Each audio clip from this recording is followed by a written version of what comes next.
السلام علیکم۔ یہ کہانی شمالی افریقہ اور اٹلی کے درمیان واقع ایک بہت بڑے ویران جزیرے کی ہے، جہاں 200 سال سے بھی کچھ پہلے دنیا کے مختلف خطوں سے لوگ قبائل کی صورت میں آ کر آباد ہونا شروع ہوئے۔ ہر قبیلے کا اپنا الگ سربراہ ہوتا تھا۔ قبیلوں کی تعداد بڑھتی گئی اور آبادی میں بھی اضافہ ہوتا گیا، جبکہ اقتدار کی جنگ بھی زور پکڑتی گئی۔ قبائل کی نقل مکانی نے جہاں اس جزیرے کو دیگر مسائل سے دوچار کیا تھا، وہاں دن بدن جرائم کی شرح میں بھی خطرناک حد تک اضافہ ہوا۔ دیکھتے ہی دیکھتے 18ویں صدی میں یہ جزیرہ دنیا بھر میں جرائم کی پہچان بن گیا۔ سویڈن کی گوٹنبرگ یونیورسٹی کا شعبہ معاشیات تحقیقی کاموں میں اپنی الگ ہی پہچان رکھتا ہے۔ اس شعبے سے وابستہ پروفیسر اولا اولسن نے اپنے ساتھیوں اور طلباء سمیت جزیرے پر ہونے والے جرائم اور ان کی سرپرستی اور معاونت کرنے والے گروہوں کے بارے میں تحقیق شروع کی کہ یہاں جرائم کا آغاز کیسے اور کن حالات میں ہوا۔ ابتدائی تحقیق میں انہیں پتہ چلا کہ اس جزیرے کا ایک تہائی حصہ جرائم میں پیش ہے۔ جزیرے کے باقی حصے یا تو جرائم سے پاک تھے یا برائے نام حد تک اس میں ملوث تھے۔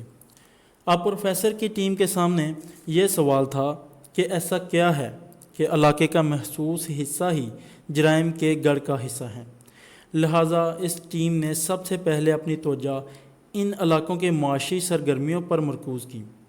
پہلے انہوں نے یہاں کی صنعتوں اور دیگر شعبوں کو پرکھا، لیکن اس ٹیم کو ایسا کوئی نشان نہ ملا جس سے ان کو اندازہ ہو آخر اس جزیرے میں ان علاقوں میں ایسی کیا چیز منفرد ہے کہ یہاں جرائم کی شرح بلند ترین ہے۔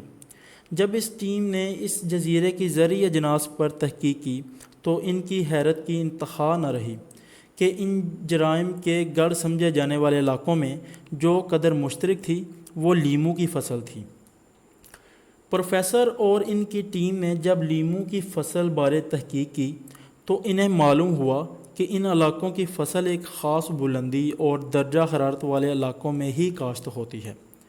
بحیرہ روم کا علاقہ لیموں یا دوسرے ترشادہ پھلوں کے لیے غیر موزوں تھا، لیکن اس ٹیم کے سامنے اب درختوں کے جھنڈ ہیں، آخر وہاں ہی جرائم پیشہ افراد سرگرم کیوں ہیں؟ کئی دنوں بعد بھی اس ٹیم کو لیموں اور جرائم کے بارے کامیابی نہ ملی۔ اس کے بعد جب اس ٹیم نے اس پھل کے طبی استعمال پر غور کیا تو انہیں معلوم ہوا کہ 18ویں صدی کے آخر میں سکروی نامی ایک بیماری نے جنم لیا تھا، جس کا شروع میں طبی ماہرین کے پاس کوئی علاج نہ تھا، جس کی وجہ سے اس علاقے میں کثیر تعداد میں ہلاکتیں ہوئیں۔ تحقیق سے سامنے آیا کہ اس بیماری سے متاثرہ لوگ بہت جلد تھکاوٹ اور کمزوری کے باعث پھرنے سے معذور ہو جاتے تھے، اور اکثر مریضوں کے مسوڑوں سے خون بھی نکلنا شروع ہو جاتا تھا۔ رفتہ رفتہ ڈاکٹر اور طبی ماہرین نے تحقیق سے پتہ چلایا کہ یہ بیماری دراصل جسم میں وٹامن سی کی کمی کی وجہ سے ہوتی ہے۔ اس کا واحد حل جسم میں وٹامن سی کو پورا کرنا تھا۔ چنانچہ اس بیماری کے دوران ڈاکٹر نے دھڑا دھڑ ترشادہ پھل جن میں لیموں جو وٹامن سی سے بھرپور تھا اس کا استعمال تجویز کرنا شروع کر دیا۔ اس کے بعد راتوں رات لیموں کی مانگ میں کئی گنا اضافہ ہو گیا، جس کے پیش نظر غریب جزیرے کی قسمت جاگ اٹھی۔ جزیرے کے اس حصے کی آب و ہوا لیموں کی فصل کے لیے بہت سازگار تھی۔ اس کے بعد کسانوں نے اپنی زمین کے باقی حصوں کو بھی لیموں کی فصل سے بھر دیا تھا، اور دیکھتے ہی دیکھتے چند سالوں میں اس جزیرے پر لیموں کی فصل اس کثرت سے ہونا شروع ہوئی کہ اس کی برآمدات سے یہاں کے کسانوں کو مالا مال کر دیا تھا۔ یہاں کسانوں کو ایک ہی قباحت تھی اور وہ اس فصل کی چوری تھی۔ لیموں کی فصل کو راتوں رات چرانا چوروں کے الٹے ہاتھ کا کام ہوا کرتا تھا، اور یہاں کے کسان اکثر و بیشتر اپنی فصل سے ہاتھ دھوتے ہوئے نظر آتے تھے۔